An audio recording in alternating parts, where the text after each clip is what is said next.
नमस्कार, जोहार। मैं हूं देवेंद्र कुमार। दोस्तों, आसाम आसाम में कांग्रेस को सबक सिखाने के बाद या कांग्रेस की हसरतों पर पानी फिरने के बाद अब बंगाल की बारी है।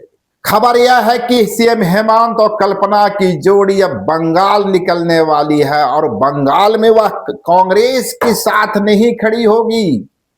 जिस तरह आसाम में कांग्रेस और जेएमएम एक दूसरे के सामने खड़े नजर आए, ठीक वही स्थिति पश्चिम बंगाल में होने वाली है। इस हालत में आप सवाल कर सकते हैं, आपके दिमाग में यह सवाल कौन ध सकता है कि इंडिया गठबंधन का क्या हुआ। तो फिलहाल यही मानकर चलिए कि इंडिया गठबंधन अतीत का हिस्सा हो गया है और इंडिया गठबंधन के जो सिरमौर थे, जो शिल्पकार थे, नीतीश कुमार, सुशासन बाबू, वे तो पहले ही एनडीए के साथ हो गए थे और अब तो उनकी कुर्सी भी चली गई या उन्होंने स्वेच्छा से इस्तीफा देने की तैयारी कर रहे हैं। राज्यसभा के सदस्य तो बन चुके हैं।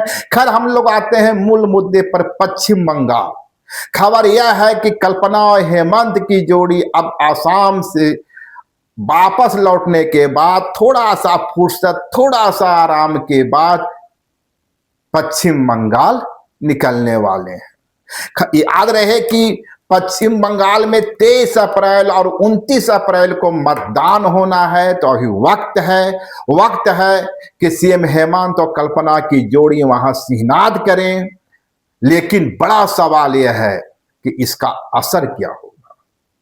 यहां आपको बता दूं कि टाइगर जयराम महतो पहले ही 10 से 12 सीटों पर अब जो अपना जोर आजमाइश कर रहे हैं। उनकी सभाओं में, यानी जयराम महतो की सभाओं में भी भीड़ जुट रही है और आंसू जो एनडीए का पार्टनर होती थी, इस बार भाजपा ने उसे कोई खास तवज्जो नहीं दी। खास क्या, तवज्जो ही नहीं दी।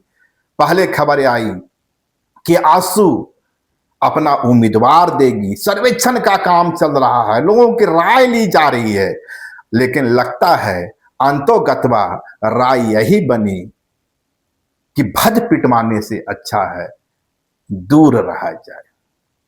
लेकिन जयराम महतो जिस तरह की गर्जना कर रहे हैं, कई विश्लेषक मान रहे हैं कि यदि जयराम महतो को 5 से 6 या 10% भी वोट मिल गया तो ममता बनर्जी के लिए, दीदी के लिए संकट का कारण हो सकता है।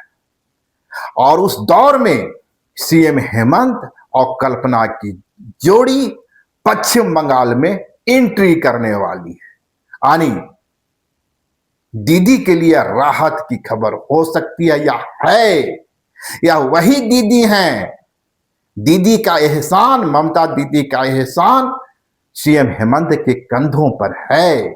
याद है आपको कोलकाता कैश कांड, जब झारखंड के विधायक लोग पैसे के साथ, थैली के साथ पकड़ाए थे और सीएम हेमंत या जेएमएम के एक इनपुट के बाद वे लोग कलकत्ता में धर लिए गए थे।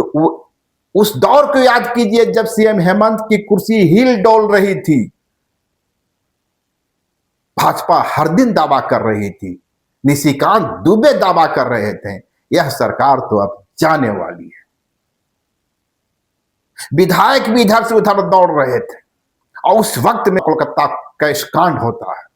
हालांकि विधायकों की ओर से दावा किया गया कि वे अपने समर्थकों के लिए साड़ी लाने जा रहे हैं, लेकिन राजनीति में अंदर खाने कुछ होता है, बाहर की तस्वीर कुछ और होती है। फिलहाल हालत यह है कि तमाम विधायक इंडिया गठबंधन के साथ हैं, कांग्रेस के साथ हैं।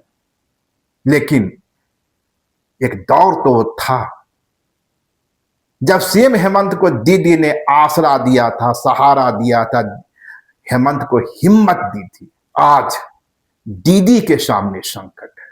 संकट इसलिए भी गहरा रहा है कि भाजपा दावा कर रही है, हुंकार लगा रही है, इस बार पश्चिम बंगाल को भगवा होने से कोई रोक नहीं सकेगा। और भाजपा की इसी चुनौती के बीच अमित शाह, केंद्रीय गृह मंत्री अमित शाह ने पश्चिम बंगाल की धरती से एक बड़ा ऐलान कर दिया है।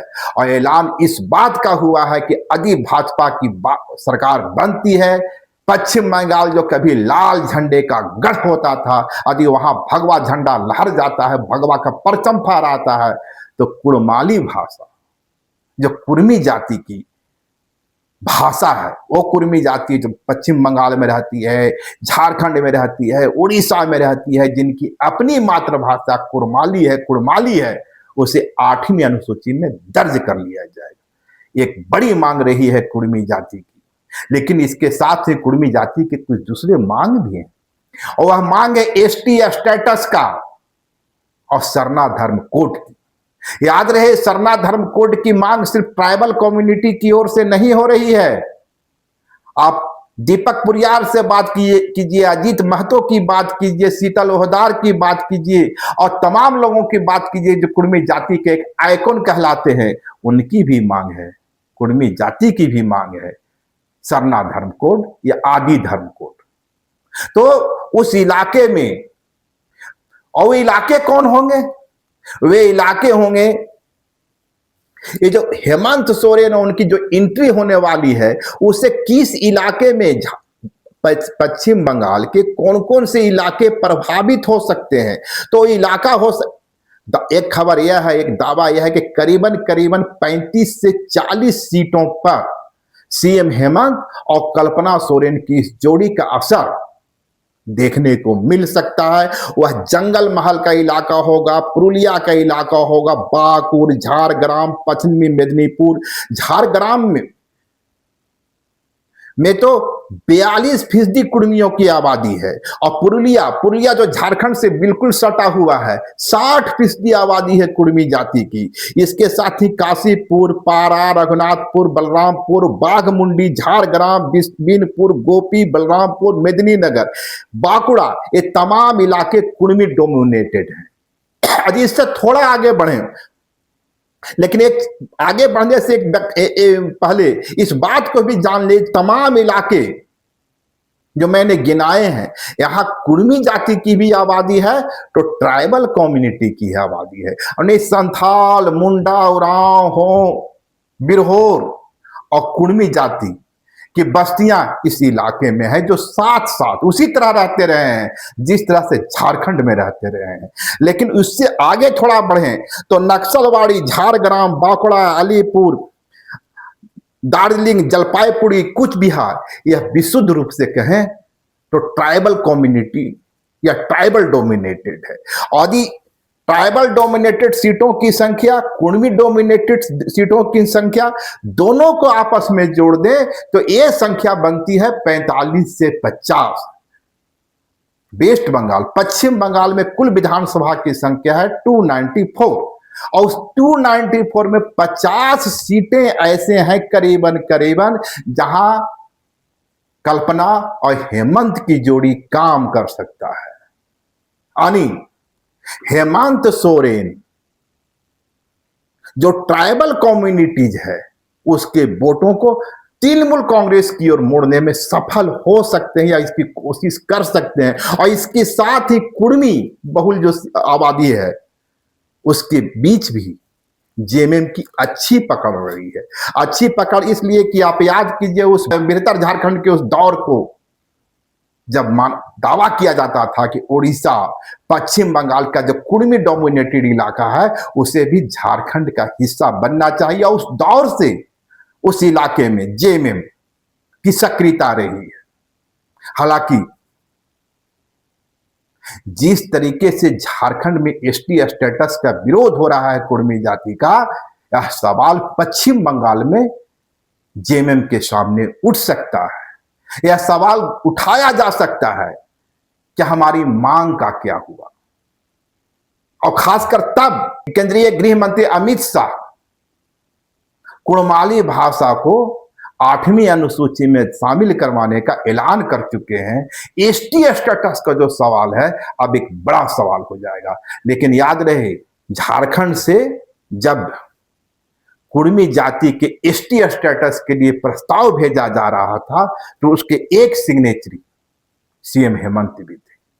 सीएम हेमंत यह कह सकते हैं कि वे कुर्मी जाति के एसटी स्टेटस के लिए प्रस्तावक रह चुके हैं, उनका सिग्नेचर है और फैसला केंद्र को लेना है, चाहे झारखंड हो या फिर पश्चिम बंगाल हो। और पश्चिम बंगाल में तो ममता दीदी ने ऑलरेडी इसका प्रस्ताव केंद्र को भेज दिया। नहीं, वो सवाल जो कुर्मी जाति के लिए बड़ा सवाल है, वह सवाल है एसटी स्टेटस का, उसका काट कहीं ना कहीं ममता बनर्जी और सीएम हेमंत के पास है। और रही सरना धर्म कोड की मांग, तो सरना धर्म कोड की मांग इसी विधानसभा से, झारखंड विधानसभा से केंद्र को भेजा गया है और आज भी लंबित है। तो निश्चित रूप से सीएम हेमंत की एंट्री के बाद ये तमाम सवाल वहां खड़े होंगे, लेकिन देखने वाली बात यह होगी कि जिस तरीके से चाय बगान में सीएम हेमंत और कल्पना की जोड़ी को देखने के लिए उनकी सभाओं में भीड़ जुटी, क्या वही दृश्य पश्चिम बंगाल में भी नजर आएगा? और यदि ऐसा हो गया, यदि कल्पना सोरेन का वो धारदार संथाली, धारदार बांग्ला, धारदार उड़िया काम आ गया और सीएम हेमंत यह बताने में कामयाब रहे कि हेमंत है तो हिम्मत है, तो निश्चित रूप से वोटों का समीकरण में बदलाव आएगा और कहीं ना कहीं संकट में घिरती हुई जो ममता बनर्जी नजर आ रही है, ममता दीदी नजर आ रही है, राहत मिलेगी। और इसीलिए मैं कहता हूं सीएम हेमंत अपना कर्ज उतारने गए हैं। संकट के जिस वक्त में, राजनीतिक भूचाल के जिस वक्त में ममता बनर्जी ने हेमंत सोरेन को सहारा दिया था, आज संकट में ममता बनर्जी हैं, दीदी खड़ी हैं और आज सीएम हेमंत उस कर्ज को उतारने पश्चिम बंगाल के लिए वो निकल पड़े हैं। लेकिन सबसे बड़ी खबर यही है कि आसाम में कांग्रेस से रिश्ते खराब होने के बाद अब बंगाल की धरती पर भी कांग्रेस अकेला चलो की राह पर है। झारखंड का जो उसका सबसे बड़ा सहयोगी पार्टनर है, आसाम में भी उसके साथ खड़ा नहीं हुआ, पश्चिम बंगाल में भी खड़ा नहीं हुआ। इस हालत में सवाल उठना लाजमी है, इंडिया गठबंधन कहां है?